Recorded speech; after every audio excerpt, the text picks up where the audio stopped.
Welcome. It's me, King Polly, and this is King Pollys World, the greatest place on earth, at least for me. I had another no-show of a guest, and it's okay because life happens, and I am in the season of my life of acceptance and going with the flow. And lucky for you all, I have a special guest always waiting in the wings. Everybody's favorite. My personal main squeeze, King Pollys Husband, joins us today for a momentous episode 11. Thank you for being here, baby. Yeah, the podcast backup of the year. In fact, I'm going to make an award that says that. Best backup podcaster. Yep, that's you. That. I like that. I don't want to be a main podcaster. I'll be your backup. I've waited a lifetime to have a backup like you. Mm-hmm. And it feels like we have finally got to a space, almost at 7 years together. Yawns. If you're not watching, he just gives big old yawns. You really should watch to see his big ass yawns. But it feels like we're finally at a place where I have learned or seen a bit of what I have been in denial of in terms of my communication style.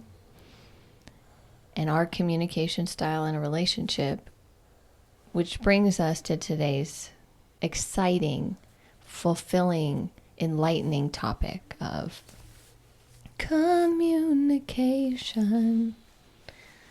How do you do it? What does it mean? It's crucial to living and expanding and experiencing life to the fullest degree. At least that's what I've come to find. Being able to communicate what is inside of me.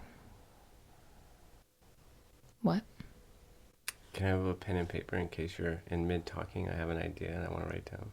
Sure, but can you talk right now? Yeah. So what's coming? Hello? What's coming up for me right now is I've been having some thoughts I've been meditating on and with communication. For me to be able to communicate with somebody, like I need to know who I'm communicating with. And for me to know who I'm communicating with, I have to at some level have an understanding of your beliefs. Because if I don't understand your beliefs, then I'm not going to understand who I'm communicating with. Like you can't have like authentic communion. That's why like when you have like close friends or like when we get into those spaces, like we can have these really rad conversations. I think it's because we have an understanding of each other's beliefs and each other's operating systems. So it gives us a better idea of who we're actually communicating with. So it helps us communicate better with the other and with one another, because we have an understanding of our beliefs. And when I think about like, my friend that I communicate well with, it's because I feel like we have really dived in and shared our beliefs with each other. And see, but that's so hard because when you first meet someone, you don't know anything about them, let alone their beliefs. So totally. So that's why communication is so tough. And I think why you have to like really like kind of have your general kind of conversation communication, and then you like decide if you want to go deeper, and then it's like, okay, what do I need to go deeper? And I tend to, me and you, we're deep. Like I go deep. I want to go deep. I don't mind talking about like fluff because the fluff leads to the depth eventually. But there are some instances where it is almost like I'm face to face with someone and fully aware like, oh, they don't hear me. They're not hearing anything I'm saying. And I'm at a point in my life now where I'm able to just, oh, okay. Yeah, it's tough for me. I have a hard time with it, because I have a very hard time talking about fluff or swimming in the shallow water. Like I feel like I'm here to be in the deep end. I'm here to swim in the deep end. So if you want to swim with me, like you've got to be able to hold your breath and go deep. If not, that's okay. But you can't expect me to go where you're at. Like, I'm not trying to be there. Right. And a lot of times, like, I don't even want to be there. And I guess, like, when I think about it, it's like just certain things that just aren't for my heart, or they cause my heart pain. Like, I have a hard time just pretending anymore. Like, because it feels like for so much of my life, like, I had to be in these conversations where I had to pretend. Right. You know, you were performing or entertaining. And I always went to Enabling. meet people where they're at. And now I'm like, okay, no, like, we meet in the middle. We meet in the middle now. I'm not coming to you. I'm not making you come to me. Like, relationship truly is a communion in the middle. And one of the things that really has helped me with that is sort of removing, like we were talking earlier about gossip. And I have been face to face with people lately, right? And other people come up or whatnot, and it's felt so good, like, to finally be at a spot in my life where it's like I'm not going to contribute. I don't really want to name names. Like, I don't want, because again, I recognize there's a whole picture and I just have a piece. And me, talking shit about people, or like, that person's bad, you need to know. This place sucks, you need to know. It's like, oh, I'm not responsible anymore for everyone, or the gatekeeper. And I no longer want to even pretend like I know.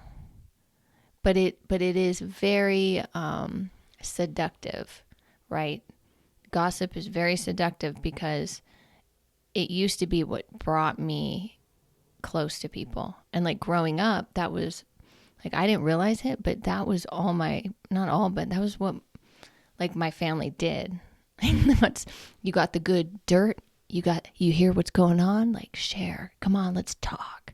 And I remember just after talking about things like that and other people that weren't present in situations, my mouth would be tired and I would just feel so empty and depleted. And it's a very different feeling than when you're talking about other things that fill you up and give you life.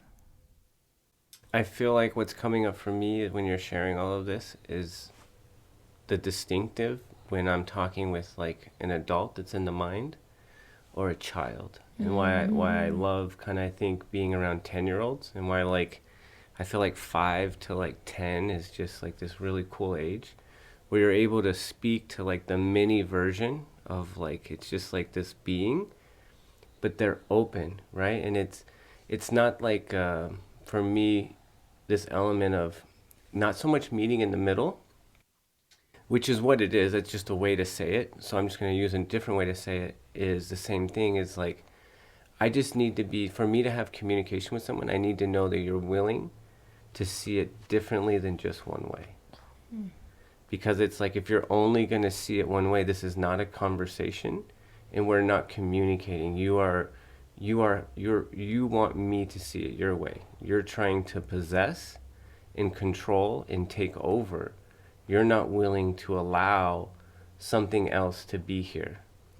You're not allowing for another opinion, another perspective. So it's not a conversation. It's a dictatorship. Like, you're completely in the mind. And that's what, like, I feel like when you're in the mind is obsessed, and it feels like it has to either have a role of either I'm the teacher or I'm the student. So it's like, you walk into these situations, it's like, we automatically give our power away, because if someone has any element of authority, we think, if we're in our minds, they're like, okay, I'm supposed to be the student. And you're the one that has the answers, right? Where when you're in the heart space, when you're in a child space, it's like, okay, like, here's what my truth is how I feel. How do you feel? And it's this give and take. Like, no one knows the answer. Like, everybody's there, a part of the current experiment that's happening right now in the here and now, because every moment is a new experience, and it's an experiment. And we have previous data, but we actually don't know what's happening right now, or what's gonna happen until after it happens. And then we get to look at the past, and then we get to dissect it and judge it and label it and title it. It's interesting because I was and still struggle with that. But I was very much most of my life just existing in the mind, and I thought I was communicating and connecting to other people. And I was, right? But so much of it was in my mind and was sort of a dictatorship, and like I like being led by the ego, right? That's what awakening is. Spiritual awakening, your second life, your rebirth is becoming conscious of the unconscious. And for many of us, we were raised in systems that told us what to do, who to trust, what to believe, What the answer was. that there was an answer, that they knew it, that we had to remember. And we get so exhausted from living from that place because it's not sustainable. It doesn't allow for any new creation. It's like a stagnant swamp. Right, and it's like trying to live off of old energy in something that needs new energy. It's not sustainable, it's not recyclable. It's just this idea that we have to purchase something outside of ourselves versus create it within. And that we have to find our answer in another, right? But it's a dichotomy. Like it's both. Like I am going to find more of me in you, but I'm not going to find all of me in you. Like this element of everybody's a mirror and a reflection, showing us more of who we are.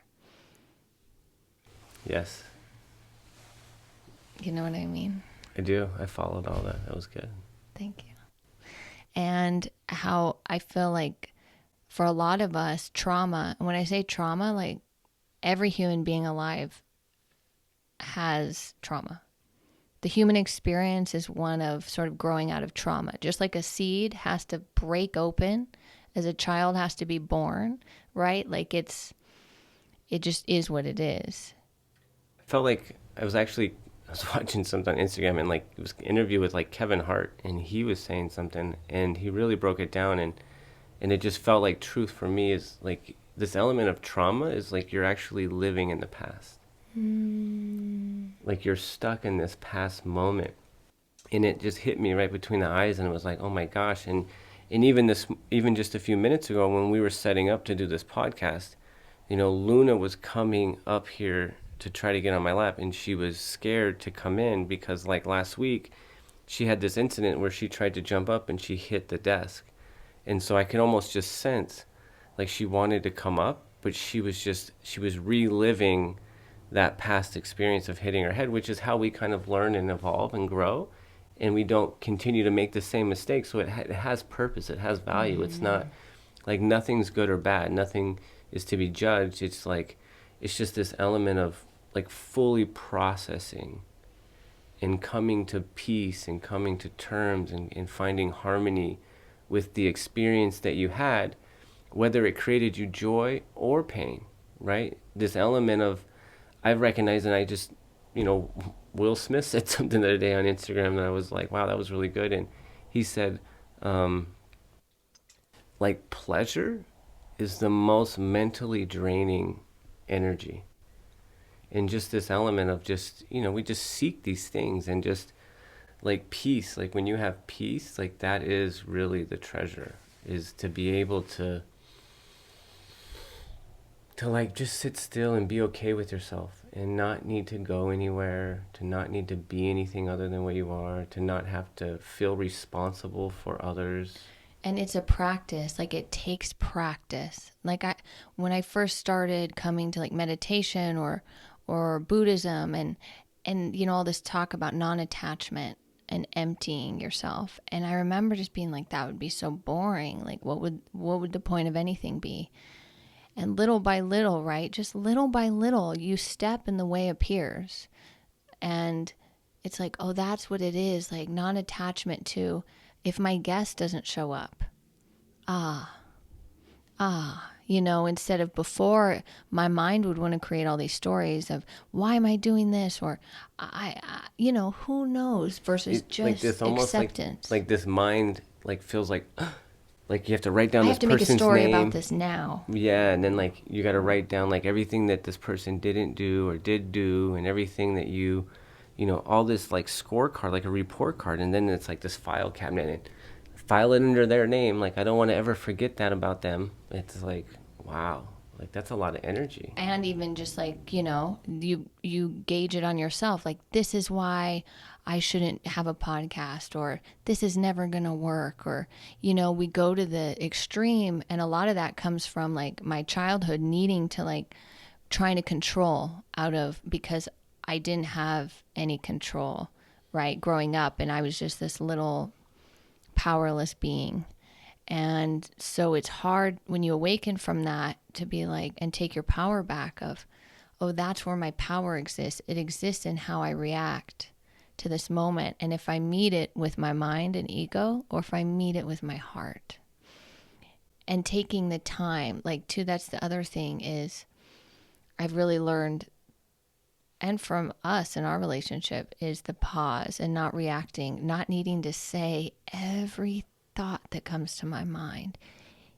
But the only way I've gotten there is by saying all the thoughts that come to my mind and them getting me in trouble and me learning from them. And like we recently had a breakthrough with our communication. And it used to feel so much of my life like I was up against an invisible wall where I wanted to share all of this gushy, vulnerable truth.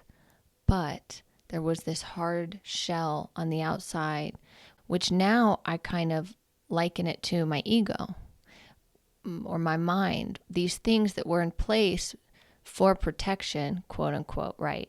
But I've outgrown the protection. And the safest place for me to exist now is in that gushy, vulnerable heart space. What? You can share.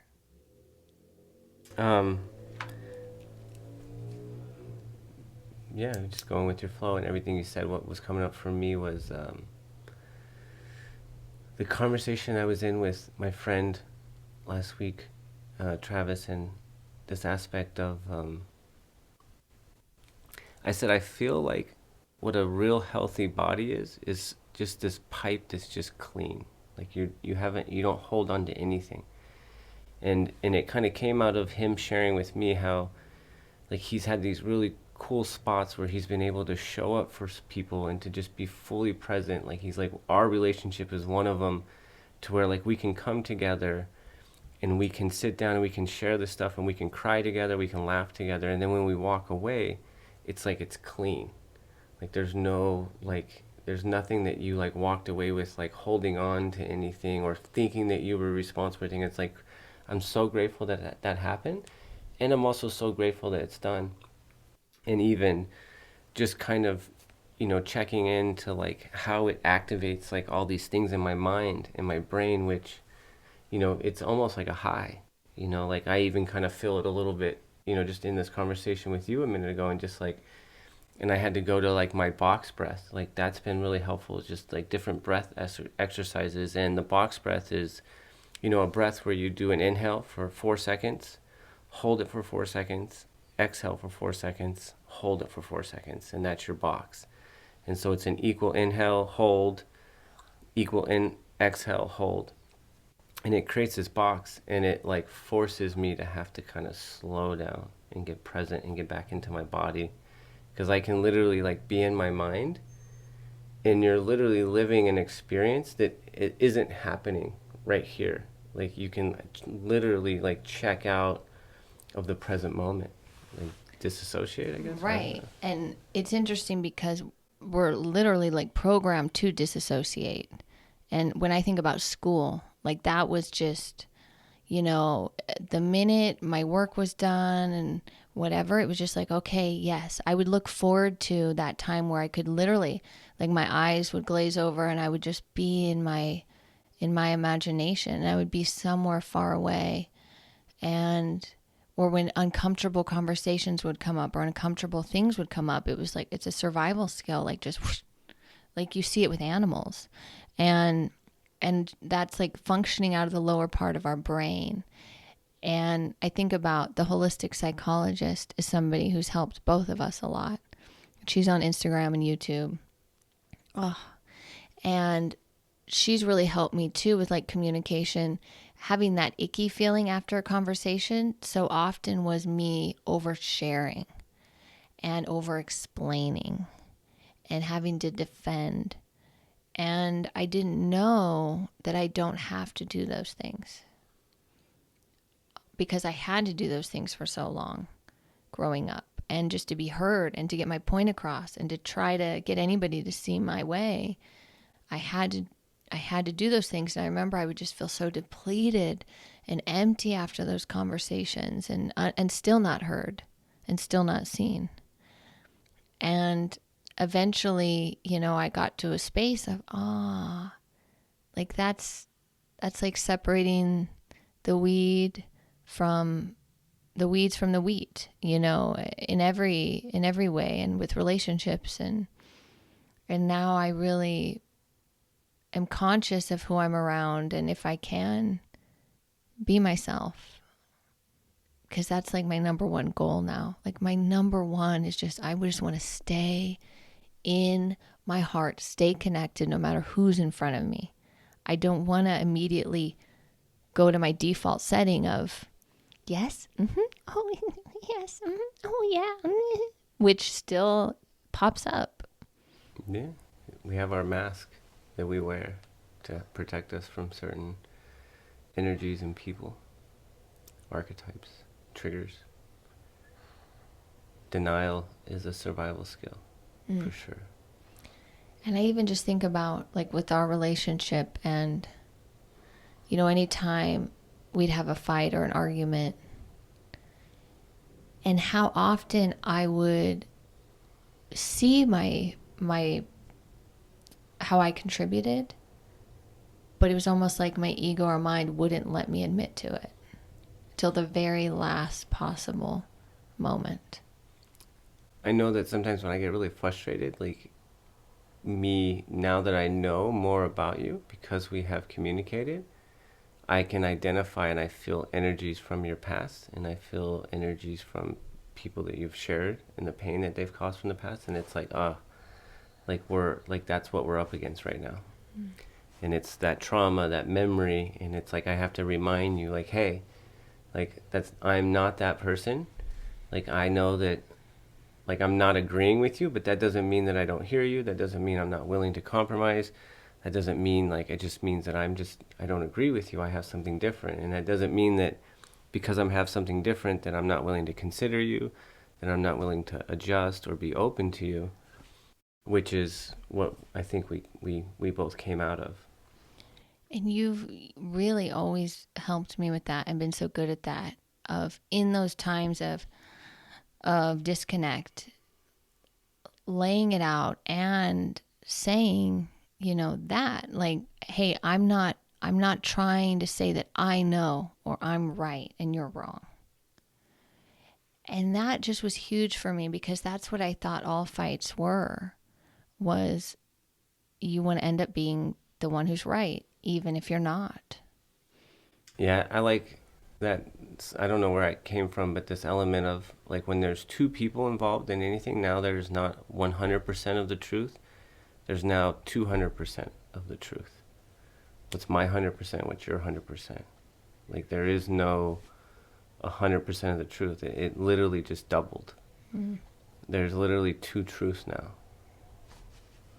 Right. And we're so used to trying to mold the other person into our truth. That's what I thought life was getting people like, yeah, right? Like, you're on my team, right? Like, you see it like me, right? Like, there's only two options. It's your way or my way. Like, we forgot that there's actually infinite options.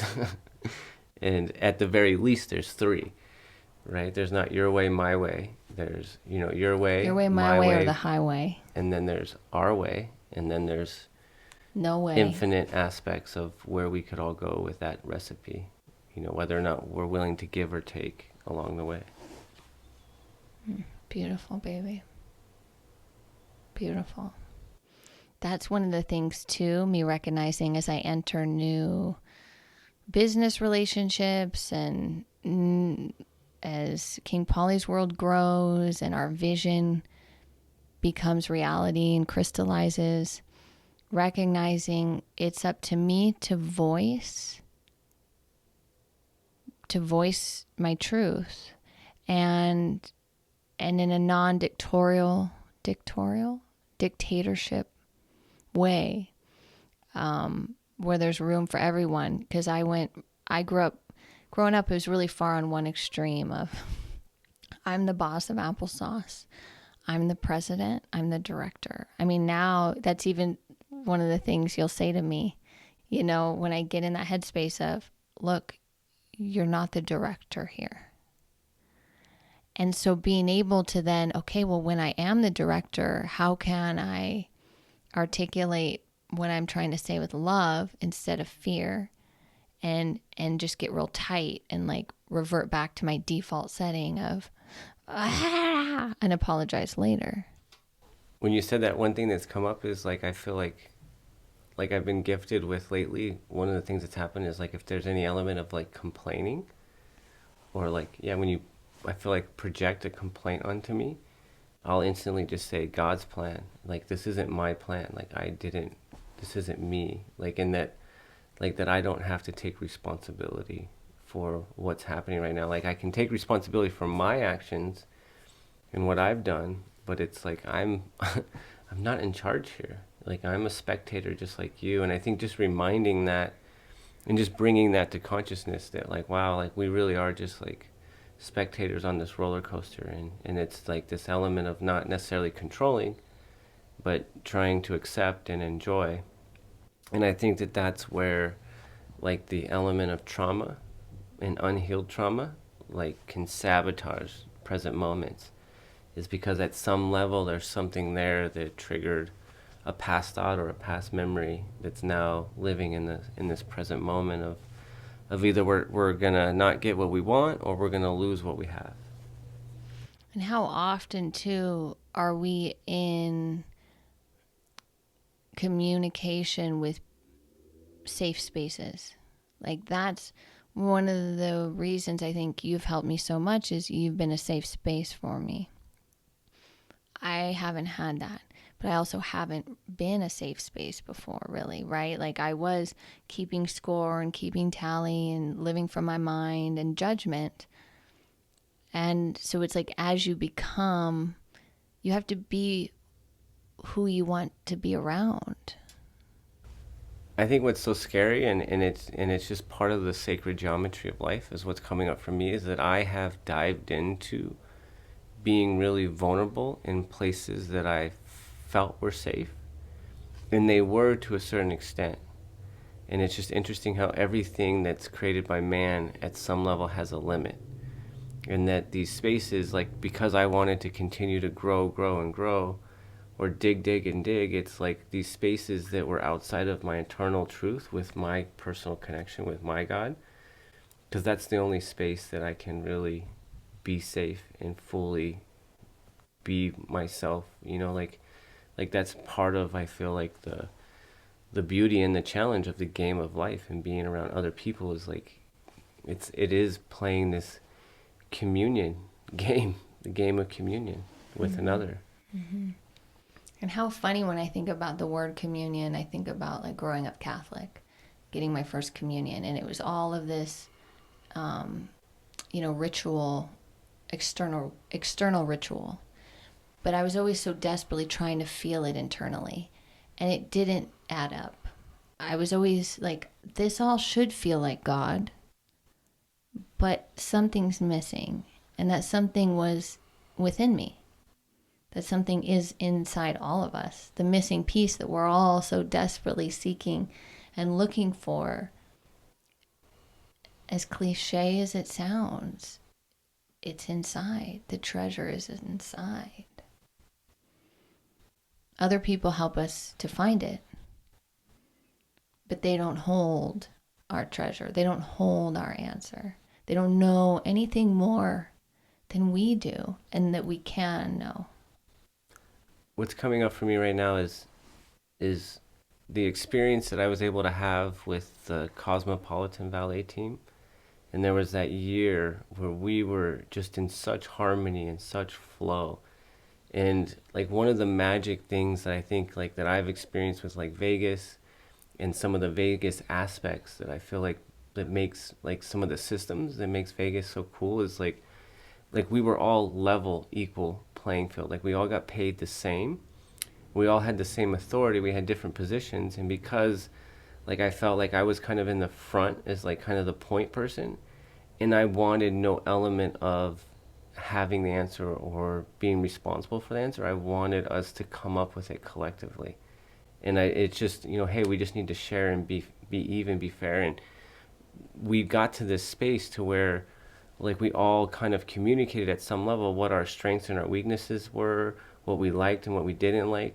And all of a sudden there was this team that was able, because of humility and because of we all stepped forward, was like, hey, we just want to be of maximum service. And we understood that, hey, we got to work hard for these moments of time, and then we get these moments of time to relax. And if we can all do it together, like we literally will get tipped and we make more money together as a team. Like we all contribute. And because like I got a lot of the money handed to me because I was the one in the front, and everybody would say like, oh, thank you, thank you. I'm like, no, like only reason I'm here is because you're there. Is if I had to be there, then I couldn't be here. In this aspect of like never trying, and like there was other shifts that were kind of in that role that I had, and they were constantly trying to get people to praise them for how much they made. And I never wanted that because I just never felt that that was the truth. And because no one took the credit, all the credit was shared. And we were just able to grow. And like I believe we were the best. Like for that, we had a year where we were the best like ballet experience I feel like that could have was possible by that with what we had supplied to us. And everybody felt it. Like everybody felt it. 100.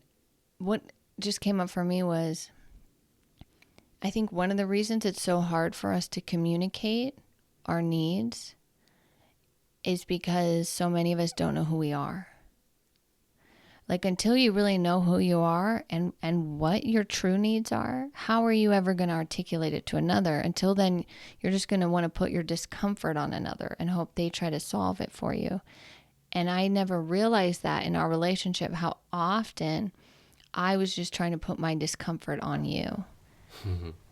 Until recently, and then just to look at back in my life and, oh, well, that's what my parents did. Was their relationship was, you take this. All right, you take this discomfort. You're responsible for this. Fine, you're responsible for this. And all this, it's messy and it's unending and it's messy. And when I realized, like the stress of doing the podcast and starting that process, and my discomfort and anxiety, you are the closest person to me.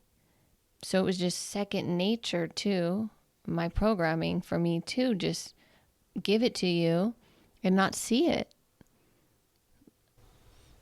And it's part of my programming to take that on and to, that's kind of part of the role. And it's been interesting for me to recognize that within myself and to not take it, to just observe it and say, hey, like, no, thank you. Like, you're trying to give me something and I don't want it. I'm not taking that stuff anymore. And you really say that. Like, you say that to me in the moment. And so I am just faced with, oh, yeah. I have to self-regulate, self-soothe, breathe, process, pause. Like, what do I have to do? Like, things I've learned for myself in order to process this discomfort that doesn't involve just loading it onto the closest person to me. And we've all worked with those people and known those people and been those people. And it's not sustainable. And it's very difficult to be around someone that's constantly trying to give you their shit. It's like, I don't want your shit. I got my own shit. I got a load of shit I'm carrying around right now. You want a whiff? That's what I thought. But that was so much of my programming too, right? With codependence and like, what do you tell me your problems? Like, yes, just lay it on me. Tell me. Let's talk about it forever and never really come up with a solution. Let's just sit in it and talk about it. that's what I did for a long time too. And that's what I did. I feel like that's part of, I think, being accountable is to go through that process. And what's helped me give me patience is knowing like, okay, like I signed up for that. Like at some level, like I trained people to treat me this way. Like, so trying to make that shift and trying to do it in a loving way, like while you're getting triggered and recognizing you played a part. And, you know, it is hard. Like I feel like that's a lot of what we're experiencing, especially in this last 2 years, is a lot of these dynamics we're being asked to grow out of, and we're having to leave and shift in. And I think, like, you know, our daughter is a great example of, you know, just this element of, you know, we're at a kind of a head-butting thing to where we wanted to grow in different directions. And, you know, we always think that separation is just death and bad, and we label it and we judge it and we do all these things. And yes, like we had 2 years where I didn't talk to my daughter from 13 to 15, which is kind of a crucial age. And, you know, it was extremely painful and extremely excruciating. And it was like a full spectrum of life and a full spectrum of feeling. Like it was time that I needed away. Like I definitely benefited from it and I was able to see that. But it was also painful and horrific and scary. And, you know, a lot of times during the day, like I was battling with just thoughts, like just thoughts about the relationship that were kind of maybe true and maybe not true. And just having to ride that wave. And now that we've kind of reconnected over the last 3 months, like, you know, it's came back as like a whole new relationship. And it was something that I believe we had to go through. And it has paid us. I don't know. I don't want to say it's paid us. It's just, it's been a rewarding, full experience. And I just, you know, again, this idea that separation is bad or good, and that it just, like when we separate, we think that it's forever. You know, we think that we're in control. We think it's death.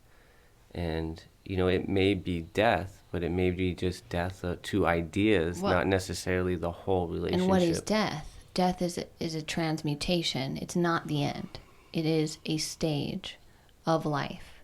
And we've come back, and we are like we're the same people, but we're totally different people. Right. And it's the same relationship, but it's a totally different relationship. Well, too, because so often we don't even realize that we're stuck in our roles and our ideas of who we are. And that's one thing I've really learned through parenting is, oh, I didn't even realize I was trying to control, and I thought I knew what was right and what was bad and what was good versus what is. Like, what is? What is? And that detachment, I learned so much, and it was excruciating, but it was so necessary, and it ended up being so beautiful and a gift that for me to see, especially around the same time of disconnecting from my parents. And so being able to see these two different ways of treating a child during a disconnection and seeing, oh, wow, I get to show up here in a completely different way than my parents. I get to show up in a conscious, as healthy as I can, really learning what unconditional love really is. And it's unconditional love. It's not shame on you for being like this. It's not F you. It's not you're a piece of shit. You're, you know, because we're family, how dare, you know, all these things that. Those sounded like attacks. Those were all attacks. Right. And it was just really nice. On one hand, over here with my parents, I'm just being attacked. But on this hand over here with our daughter, it was like, wow, I don't want to sling arrows. I'll take arrows.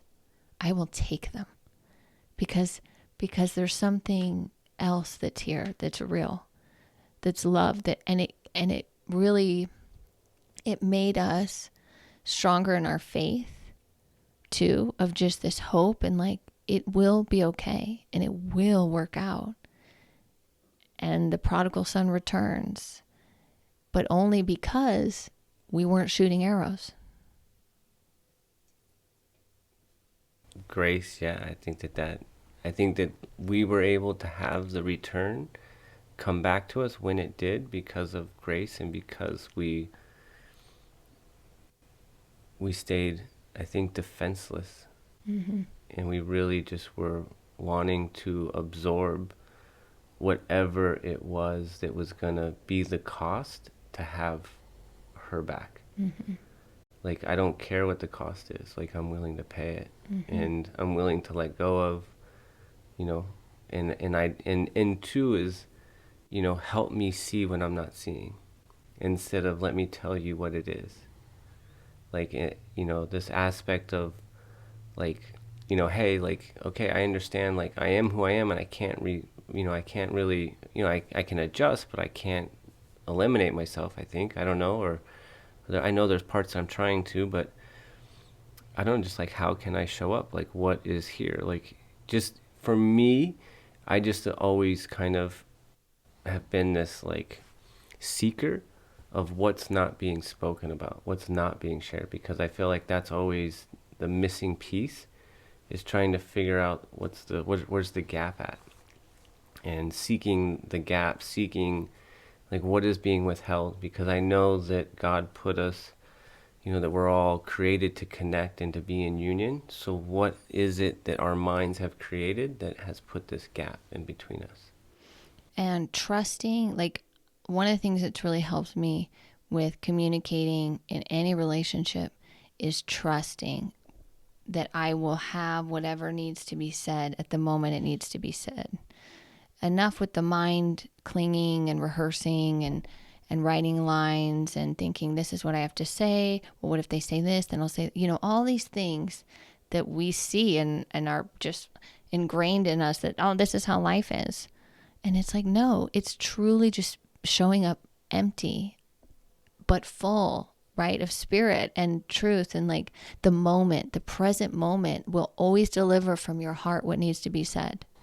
I think just when you were saying all that right now, it was this element of, like, also because I feel like I was, like, kind of raised in this, and I had these awarenesses around manipulation and the power of words, and then being in sales and marketing and all that aspect of this element of being able to plant a picture, to create a world, and to, like, somewhat direct somebody, and then to, like, keep pieces of information out or put certain informations in, and then they create this bubble to get this, to get what you want.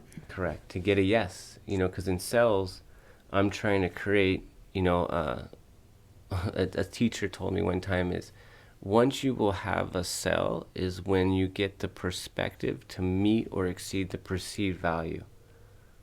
So there's an element of a sticker, right, that everybody puts on the item. And until you get the customer to perceive the value of that object to be more than the price that you're asking, you will not get a sell.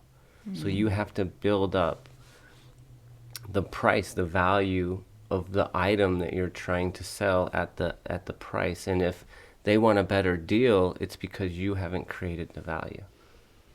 See, like, all that stuff. I can't stand any sales, anything. Yeah, I hear you. Like, and I don't like being sold to. I just can feel it now. I can sense, like, oh, yeah. Are you manipulating me? Get out of here. Tell me the truth. Tell me the truth.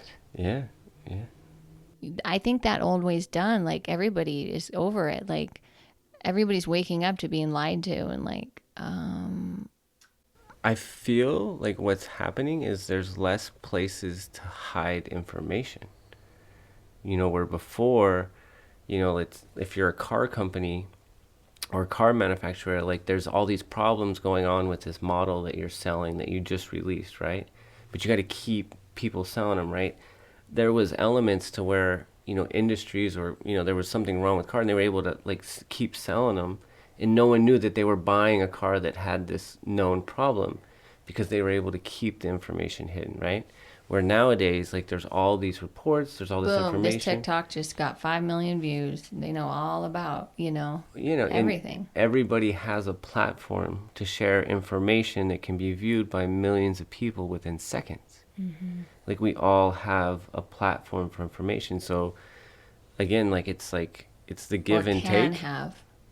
can have. And so now it's this element of we're being bombarded by so much information. It's like, how do we determine the truth from the false? Your Like heart. yeah. Like, Yeah. that's the filter. That's the siphon. It's not the mind.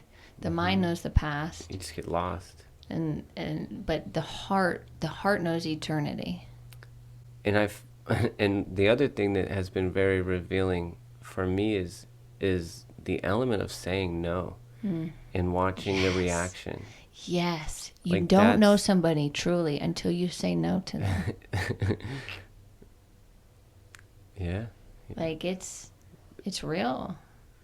Yeah. And Or to someone says no to you. Like when someone says no to me, it's like, oh, I thought that I was like I know for me it's been a wake up call. Like if you can have self awareness to where like you're doing these things and you feel like you're all helpful, and then all of a sudden you get this resistance and you're irate because someone won't do something the way that you wanted it to be done. So it's like you have to look at yourself like, why am I being so triggered right now? Is it because really, like, how important is it that this piece of paper is designed this way, or is it that I just want the message to be revealed? Like I'm over here tripping because of the color of the border of this, like, event or this flyer.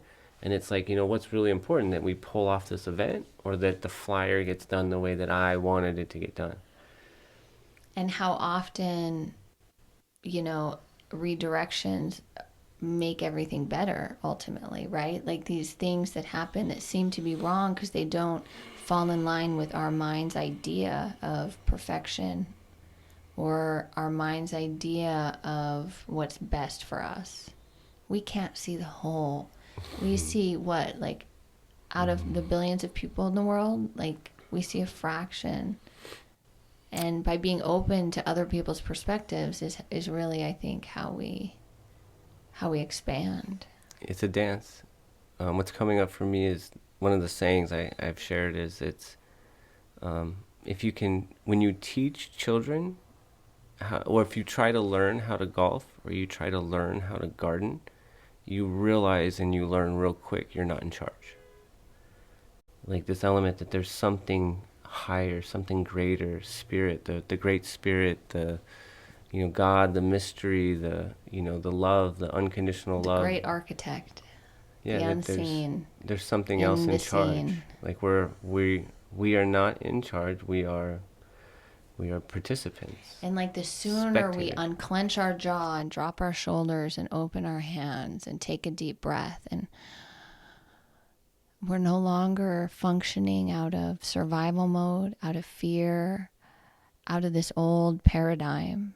We truly are then able to float. At least for me, I recognize that. Anytime I catch myself now just like tight as hell, I loosen. And I really try to get back to the present moment, because otherwise, my gosh, you're just a spinning wheel. Like, you're not present at all. You're somewhere else. And where you're at in your head is a totally different place than where you're going to be when you're really there. You know, I told you this the other day, just how much of my life I spent in my mind, with certain scenarios, or like, okay, Monday I have this interview. How's it going to play out? Let me imagine, or next week I have this podcast. It's like I will just go insane versus just showing up to the present moment. What's here and now is exactly what's meant to be here and now. So let's float, baby. Let's float. Let's float. So what's coming up for me right now is again like this element of everything has value, and just not labeling it or judging it, but just kind of just having as much awareness and experiencing it. And when you were talking about like going into your imagination, in this aspect of, I always think about me preparing for a camping trip and how it's been very helpful for me to sit quiet and go, okay, let me imagine what we're going to do in the morning. Do I have everything that we need? Okay, we're going to make breakfast. Do I have everything I need to make breakfast? I'm going to need the burner. I'm going to need gas. I'm going to need skillets. And then, at some level, like kind of running through it quickly to create a checklist. But then at some point, like when I get there, when I show up to the campsite and when I'm at the campsite with my kids, I don't want to, like, when breakfast is being, when I'm cooking breakfast and I'm serving breakfast, I don't want to be thinking about lunch and dinner. 100. And so that's, I feel like the give and take Mm-hmm. of life, and the give and take of, being able to recognize, like, hey, being in the mind, going into imagination has an element, but But then being able that's to leave out different. of it. When I think there's mind, fantasy, and then there's heart, imagination. Yeah, I And agree. because imagination, in terms like that, right, from the heart, it's a different thing. Like visualization and being able to project yourself somewhere else, I think is a gift and can help. Um, I guess the difference is fear or love.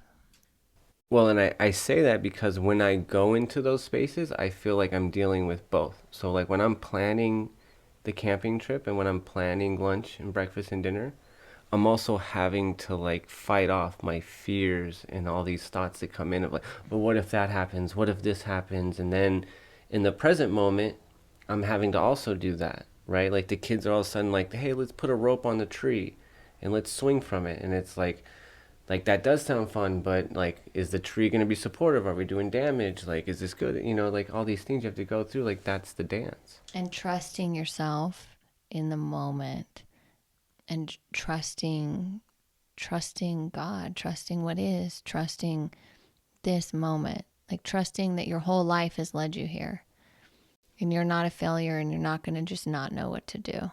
And if you don't know what to do, that's part of the plan. Everything's part of the plan. May not be our plan, but it is our plan. And so, like, sorting through all that stuff, and, like, when you kind of find harmony in the dance of life, it's like, wow, it makes me feel like I'm communicating with something very great. Mm. Great and all knowing. Mm-hmm. I love it, baby. Whew, that was a lot. That was a lot. That was a bubble of energy. That was a lot. All right. I got some cool top fives. It's top 5 time, you guys. So I thought this would be fun. So, top five drinks, and top five drinks when we drank alcohol and now that we don't drink alcohol. Oh, that's really good. So, your top five drinks when you drink alcohol. What would you drink? All right, here we go. Been waiting my whole life for this question. I'm going to tell you my top 5 alcoholic drinks based on the ages I was. Okay? Well, you really got a lot of thought into this. I did not. Wow, go for it. Wow, this is pretty wild. So early drinking, 16 to 21, the worst drinks on the planet, the foo-foo drinks, the pure sugar, the Adios Mother, the Scooby snacks, the cranberry vodkas. So mine was beer.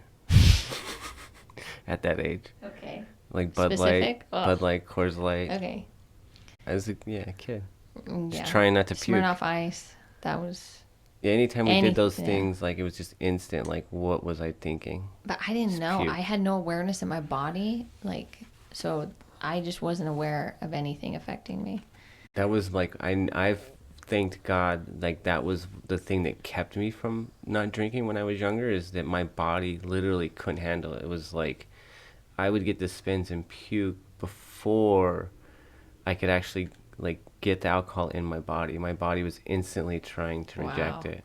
Wow. Like, I had a friend who, like, I was like, thank you that I was not built like that, to where his body would just process it and not, he would never get sick and never get to spin. That's how mine was. Just Like, he just kept I going. would It was black like, out. I blacked out all the time. But I can count how many times I threw up. It was very few. And it was because I drank ass juice from the Double Down. But that's a different story.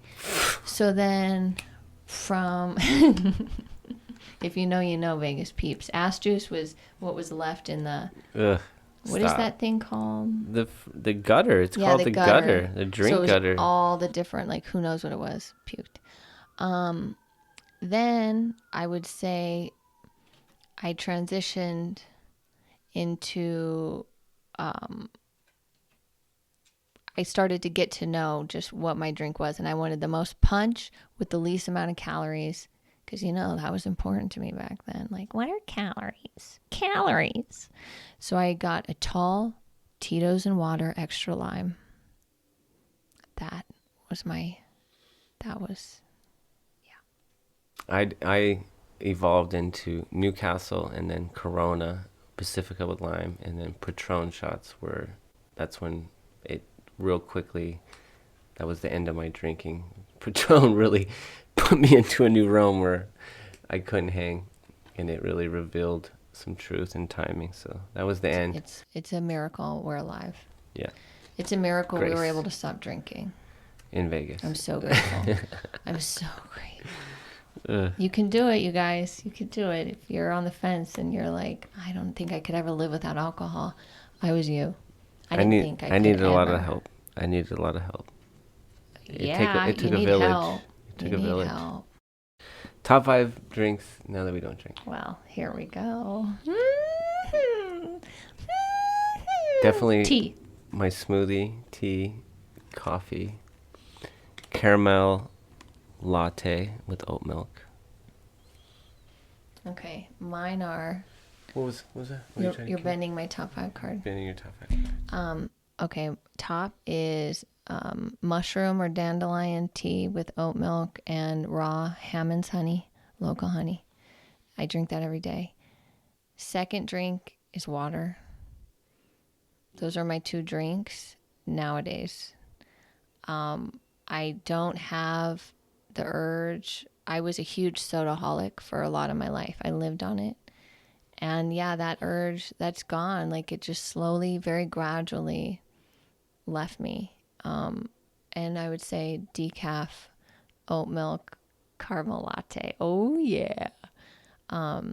Because again, I was always hopped up on caffeine too. And now it's like, no, I'm so in my body now that nothing's worth not feeling good. As crazy as that sounds. So I think I would say those are my favorite. Oh, and sparkling, like a nice sparkling lemonade. Yeah, I'd say like a nice sparkling drink, but it is interesting. Like, it's like very mild, like more like a 20% lemonade and like 70 to 80% club soda kind of thing. And then our smoothie, I've been making us every day. I do a little chunk of ginger. I put a banana in it, apple juice, orange juice, and oat milk. A handful of greens like spinach or lettuce, and then a blueberry or berry blend. So it's usually got like blueberries, blackberries, and whatever's at the store in the frozen section, the berry section. I'm really grateful for your smoothies. I used to be the one that made us smoothies every day. And I passed the baton to you. In a very gradual, natural way it happened. It wasn't like I was like, I'm done making smoothies, it's your turn. No, I think that's how it went. And I said, okay, if you do vegetables, I'll make smoothie. That isn't what happened. You started getting into smoothies on your own. So I was like, nice. So now I make us tea and steamed cabbage. And you make us smoothies. And look at that. It took us 7 years, but we did it. We found a nice little give and take routine, healthy way to start the day for us that works for us. I got 2 other ones. You want to do another one? Yeah. You pick. Top 5 places you've visited. Or top 5 dreams. Okay. I feel like the top 5 dreams, it would take me so long to talk about my dreams. If we unlock the Pandora's box. Yeah, like, and we're talking about like dreams at night. Like, I have had the craziest, gnarliest dreams of my life. So maybe let's just share one dream that comes to mind.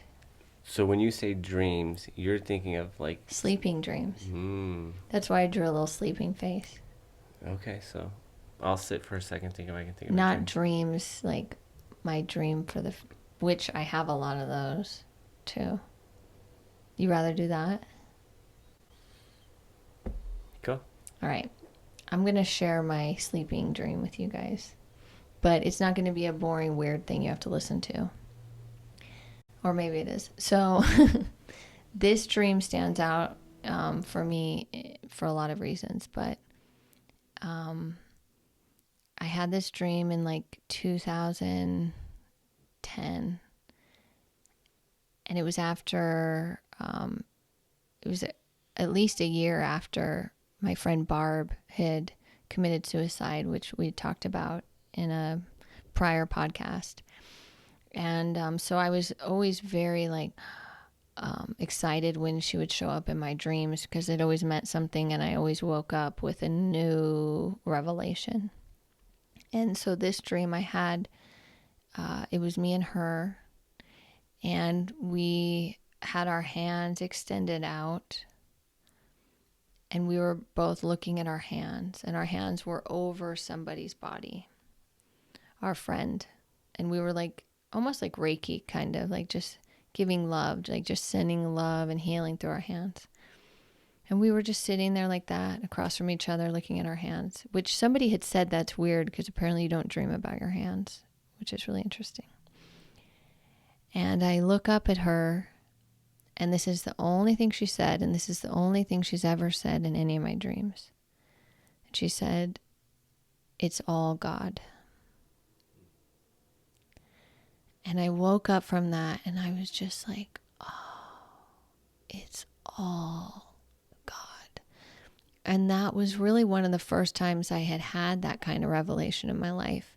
Now it seems like that's just a part of my existence. But at the time, it was a new revelation. And it really just, it's still with me. And I'm still just so grateful for that. And it's all God. Mm-hmm. So the dream that came up for me was a dream I had when I was probably between 4 and 5. And it was a year after my grandfather had died. And I dreamt that me and him were outside playing. And we were outside my house, and we were playing like kickball or doing something in the front yard. And I had to go pee. I had to use the restroom. And I was like, I'm going to go inside. And I went up to the front door, and just before I was about to go in the front door, I looked back. I was like, "You're not going to be here when I get back." And he's just like looked at me and didn't say anything. And that was like my, like that was when I processed his death, because he had died like a year before and I didn't process it. And then like it was like that whole couple weeks after that dream, it was like I was emotionally processing his death. But in the process of processing his death, I was like super connected to his spirit. And I feel like that's kind of stayed with me. And that was like, he was like his spirit was a bridge for me with like God, and like questions that I had for God, I would just ask him. And I feel like that's sometimes the gift with death. Like we don't realize it, but it's like it gives us like it's like a person to call in heaven. Yeah, it's like literally, like I felt like, hey, doorway. I don't know how to talk to God, but I can talk to my grandpa who's standing next to God. 100. Who's met God, right? Who's that with is him. with God. Yeah, who's with him. Like if Them. there's them, whatever. Yeah, but he's like someone that will vouch for me. Like in Vegas, like someone, hey, I need you to vouch for me. Hey, you know, put in a good word. It really is. It's like a doorway. Yeah. That's beautiful, baby. Thank you. Mm-hmm. And thank you all for listening to this wonderful hour, this hour of power, this hour of fun. It really means a lot that you're here sharing your time with us. We really appreciate it. We're sipping out of our King Pollys mugs. They're available on my website, you guys. That's my shout out of the week. If you have the means to purchase one, it would mean a lot. But only if you have the means. Not if you don't. If you have $1 million and you're watching this, please buy a lot of them. If you don't have $1 million watching this, don't worry about it. Please comment, like, subscribe, share, follow along, click all the links. And next week, I just may be back with a guest. If things go according to my plan, which you never know. Also, hey, tell me how you're doing. Tell me how you're doing. Baby, do you have any closing statements? Well, my shout out goes to Love for Golf and Golf Barn. I'm really proud of where we've been growing. This last month, I was really stoked with the Golf Barn. I was able to collect quite a bit got some really cool donations. So thank you to everybody that's donated their used golf equipment. And then I was able to get 2 young golfers a golf bag and their own clubs. Three young golfers their own putters and some irons, and then another older member, we were able to upgrade their bag and get them a hybrid and some clubs that helped them that they were looking for. So really happy with what we've been doing there. So that's my shout out. And then closing statement: be gentle. Be gentle with yourself. Enjoy the dance. I hope you dance. We'll see you next time. We love you. Peace.